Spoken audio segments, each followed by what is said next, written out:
Okay, this took me a little bit longer than usual to set up because I decided I was going to add like a background onto TikTok, so I have to figure that out.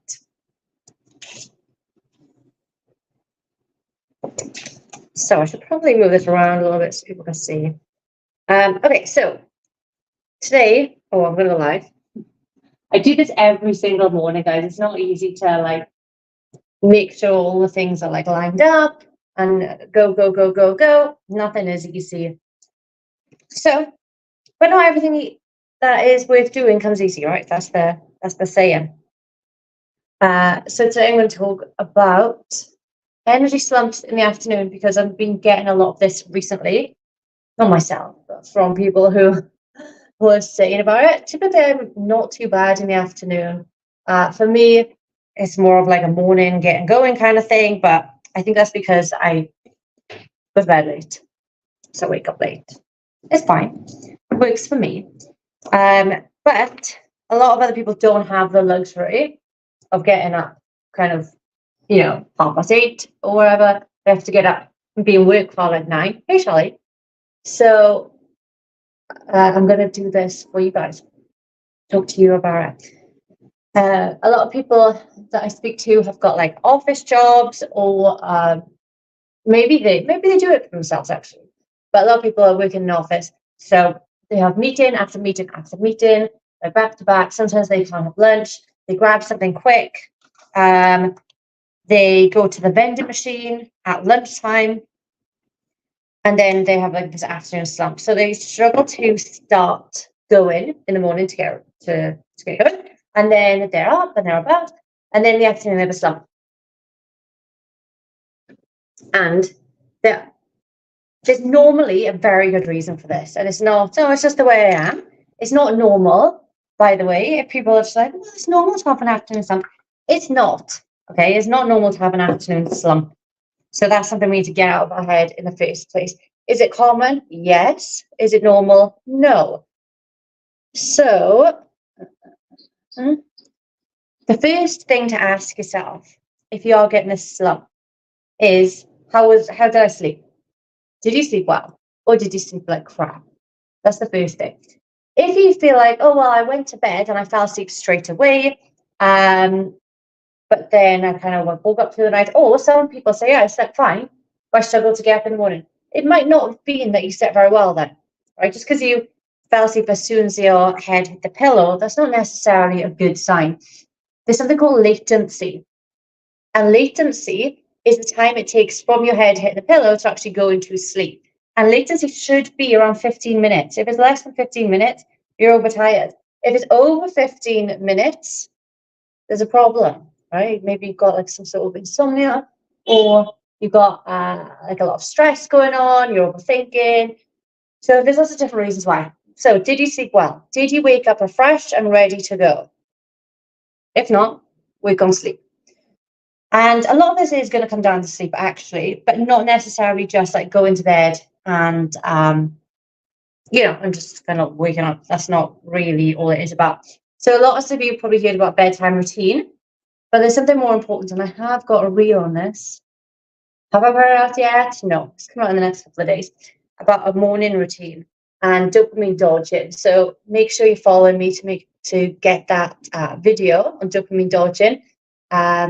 And that's going to be really important for you guys to be waking up on as well. So there's the sleep, there's the bedtime routine, which you guys probably already know about. There's the morning routine, and then other things like caffeine. I've got to have my coffee first thing in the morning. Who is that? Let me know if that's you in the comments. Yes, oh my God, I can't start work without my coffee.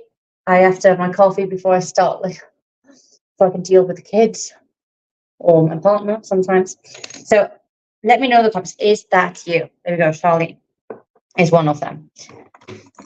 If this is you, what happens is when your body wakes up, you have a cortisol rise. Okay, so the stress hormone cortisol, which is what you need to wake up for the day, will rise. If you are relying on caffeine as soon as you wake up, what's going to happen is your body's going to go, hey, we've got this external stimulus. We don't need to make cortisol this time in the morning now, do we? Because we've got this external thing. So why why should we take the energy to actually produce this naturally, where we can have this external source of energy, I guess. And the misconception is that caffeine gives you energy. It doesn't. It just blocks your tiredness signal, right? So you're just not as tired. But you do need cortisol in your body, and in the first thing in the morning when you're waking up, but you need that to get you going. So the first thing you should do in the morning is to stop having caffeine till about 90 minutes after you wake up. Ideally, you leave it till about 11 or 12 a.m/p.m. That's the ideal. That's the dream. That is where you want to get to. And I know it will be hard the first few weeks, but the more you do it, the easier it's going to be. Talking of caffeine, that's the first one. And then the last one of the day should be 8 hours before you go to sleep. So if you go and sleep at 10, you should not have any caffeine after 2 p.m.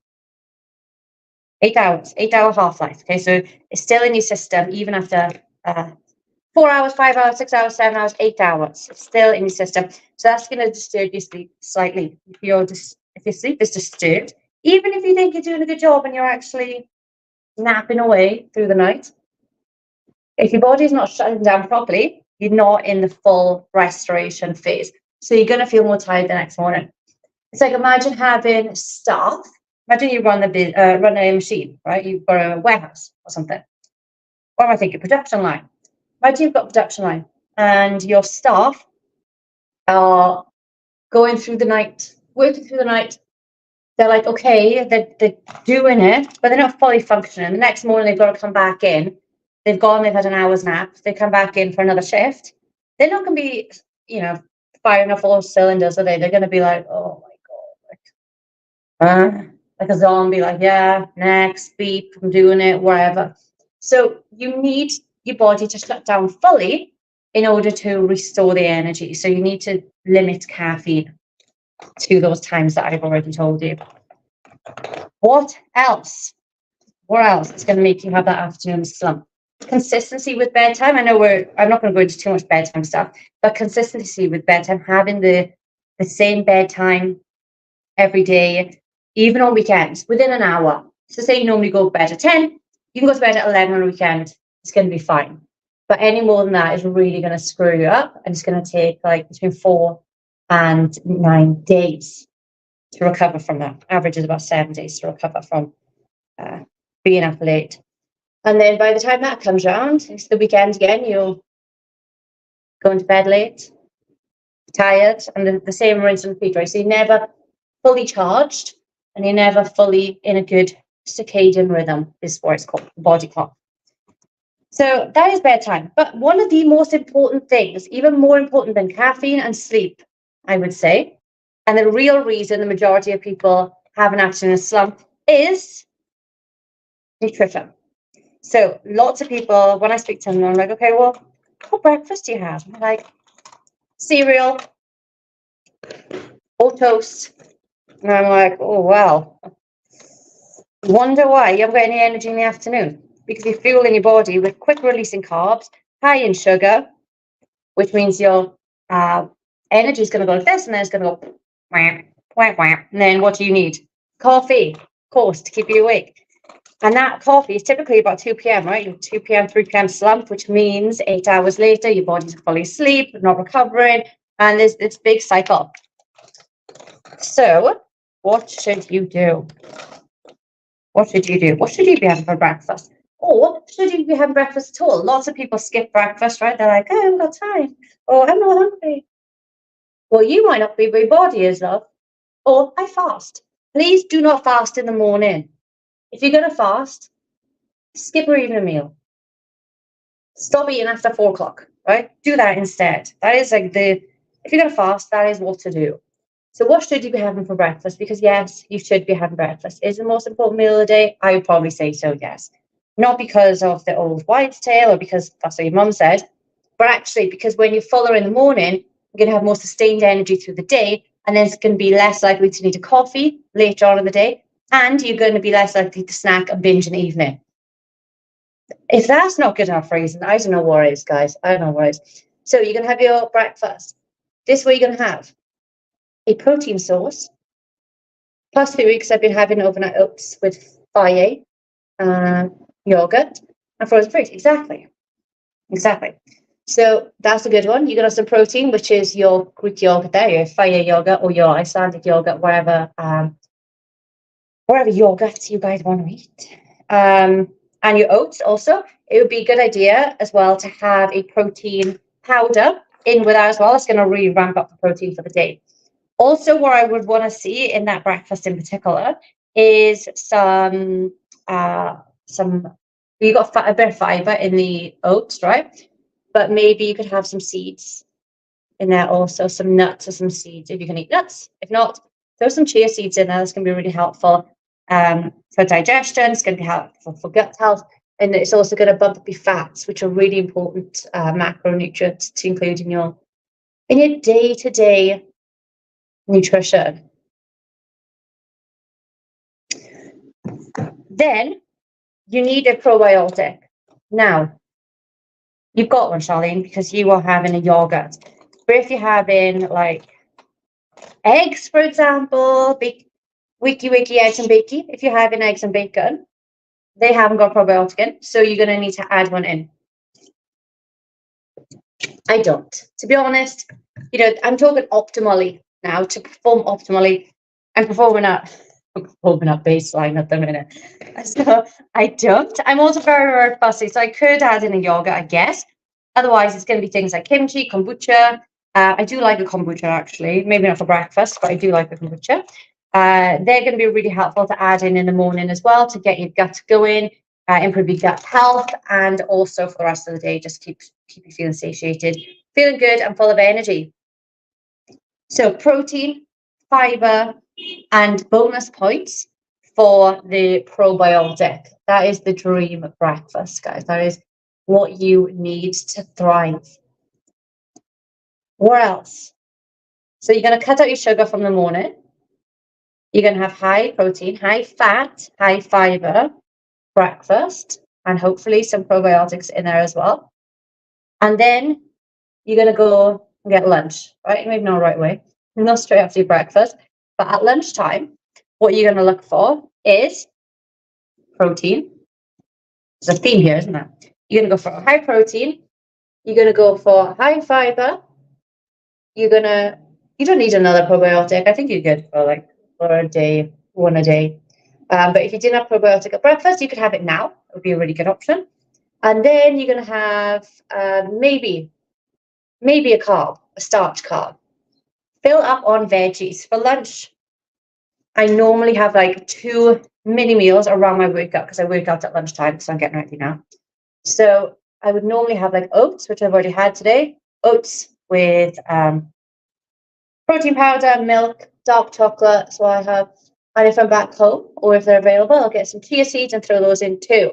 They're not available here, sorry, do not have them. And then when I get back, I have typically a tin of tuna with some veggies. That's it. It is not fancy. It's not like, wow, this is so exciting. I can't wait to get into my meal today. Normally I'm like, oh, great, tuna again. And it's fine. Do you know what? Because I want to get results. I don't want to mourn. I'd rather mourn about what I've got to eat than my body constantly. Because the better you get at nutrition, the more you can add in fancy things if you want to. I don't care. As long as I'm getting results, I don't care about the work. I'll do it, essentially. I'm making butternut squash soup. And I'll have a side of chicken or ham to munch on. Exactly. Make sure you're adding in that protein. So soup is a really good option. So people love salads in the summer as well, don't they? So instead of veggies at lunchtime, you could have a salad. But here's the problem with salads, is that they're typically not very nutrient dense, right? Because people are like, I'm just going to throw some iceberg lettuce in there. And maybe some cucumbers, maybe some tomatoes. That's not enough. That's basically water. You've just got a bowl of water with some chicken or some tuna or something in it. So instead, you're going to be looking for way more variety. Think about the Greek salad, right? We always have a Greek salad here, and it's got corn, sweet corn, olives, red onion, different types of lettuce. You could add spinach in there as well. It's going to bump up your protein. Tomato, of course. Cucumber, yeah. So cucumber. You could have some feta cheese. any kind of cheese, really. High protein cheese would be helpful. But add lots of variety in. You don't need just to stick with the same old boring, right? Carrots, you can add carrots in there. Wherever you can add in, chuck it in. And in America, for some reason, they have strawberries in their salads, which I'm not against. I've had one before with strawberries in, and then I added balsamic vinegar. That was dreamy. It was actually balsamic glaze, which is really high in sugar, so just be careful with that. But with your salads, make sure you're adding lots of different varieties. Should you use a sauce? I like mayo. I like light mayo. So if you can get that, then I would do that personally. But obviously, up to you. Some people like a vinaigrette. Sometimes, what's really helpful, actually, guys, if you use olive oil, extra virgin olive oil, because that's going to bump up your fats, which is, again, vitally important, especially for women to lose weight. And it's also going to make it not be as dry, right? So that would be a tip there. If you're going to go for like a Caesar or anything like that, then make sure that you are getting like the reduced calorie one. But reduced fat things are often high in sugar. So it's a battle. It's a bit of a, 6 of one, half a dozen of the other kind of situation going on. But find what works for you. It doesn't have to be perfect. Just start, take messy action. And then for dinner, what I'd recommend. Hey Emma, how's it going? What I'd recommend for dinner is your protein sauce. Of course, you guys knew I was going to say that. And then you're going to have veggies, half a plate of vegetables. Mixed veg is like the easiest thing. It's got sweet corn, it's got peas, it's got carrots, it's got broccoli, wherever. Chuck it in, okay? Easy peasy, lemon squeezy. And then you're going to have your starch carb. I like starch carbs later on in the day, especially for women when they're going towards perimenopausal age. I like them to have a little bit of carb in the evening. Some people, it doesn't agree with them so much, so they have it earlier on in the day, but you need to figure out what works for you. There's no point in me telling you, this is what works for you, Emma, and this is what works for you, Charlene. You should, do the same thing. No, you could go and do them differently. If two things are different, go do them differently. So there's that. I'm just going to read this comment. Always feel hungry after the gym and work nights. I always feel hungry after the gym and I work nights. Any tips? Yes. Depending on how often you work nights, is it like 3 on, 3 off, or 3 on, 4 off, or 4 on, 3 off, or whatever, like 10 and then 10 days off? You need to work your meals around the day / nights, depending. So try not to eat all night, and then when you wake up, all day. Track your calories midnight to midnight. That's going to be the best thing for you. We've got lots of night shift workers on our program. And then after the gym, feeling hungry after the gym. First thing is, it's okay to be hungry. Especially if you're trying to lose weight. It is okay to be hungry. It's not going to kill you if you're hungry, okay? So that's the first thing. And then the second thing is, you need to make sure you're fueling your workouts. So like I have oats about an hour before I go. Cam likes Rice Krispies. Yes, you can have these kinds of foods before the gym. Jelly babies or like Haribos. But apple and fruit. Like fruit is going to be the best thing to have pre-gym. And then after the gym, you could have like a protein shake. It doesn't have to be within 30 minutes. That's a lie. But having a protein shake or something that you can have quite quickly is going to help you, just because you're not going to be hungry for so long. Not because it's got any special benefit having it within a certain time frame. So that would be the option there. And then for energy generally, like I mentioned, have a high protein, high fiber breakfast, have a high protein, high fiber lunch, dinner, have your high protein, high fiber, and a starch carb. And when you have starch carb, I prefer, these are my personal preferences for clients that want to lose weight. White rice, oats, like quinoa, that's also a good one. What else? Potato, sweet potato, yams, these kinds of things. I don't like my clients eating pasta. I don't like them choosing like potato waffles or anything like that. And that is because they're more processed, which can cause gut inflammation, and it's more difficult to digest. The more difficult things are to digest, or the more inflammation it causes, that can cause sluggishness. And also, if you're eating high processed carbs, blood sugar is going to go up, blood sugar is going to drop, which means energy is going to go up and energy is going to drop. So you're going to feel that hunger throughout the day. You're tired, you're sleepy, you're fatigued, you're lethargic. So they are like the main things I would be looking out for. And then when you are a night shift worker, slightly going off on a tangent here, but for you in particular, what you need to look at is when you finish your shift in the morning, wear sunglasses, even if it's dark, wear a mask, wear a hat, cover your arms, cover all of your skin, basically, as much as possible, and go straight from work to bed. Don't go outside, try not to get any daylight, because you want your body to be like, oh, it's nighttime, I need to, go to sleep. So I need the correct hormones to be secreted. When you look at the sun or daylight, or when you look at your phone, your body thinks it's daytime, so it's going to release daytime hormones, which makes it going to be very difficult for you to fall asleep when you get in. So that's another thing. You need to work your body slightly different to, someone like me who can just sleep in the night. So that's helpful. And then don't have the caffeine. Do not have caffeine close to bed either. So they're like the main things, I think, guys, of how you improve your energy. Of course, there are other things that are a little bit more biohack-esque, more advanced. But for the majority of you guys, if you're not already having high protein, high fiber breakfast, lunch, and dinner, you're not adding in probiotics, you're not having a good sleep routine, you haven't got a good morning routine. If you haven't, and stress is the other thing, if you're not managing stress, if you haven't got those things down, there's no point in even looking at things like blue block glasses or cold plunges. There's no point, right? Don't bother paying extra. Don't bother trying to do the 0.1% of things if you can't even do the 70% shift, right?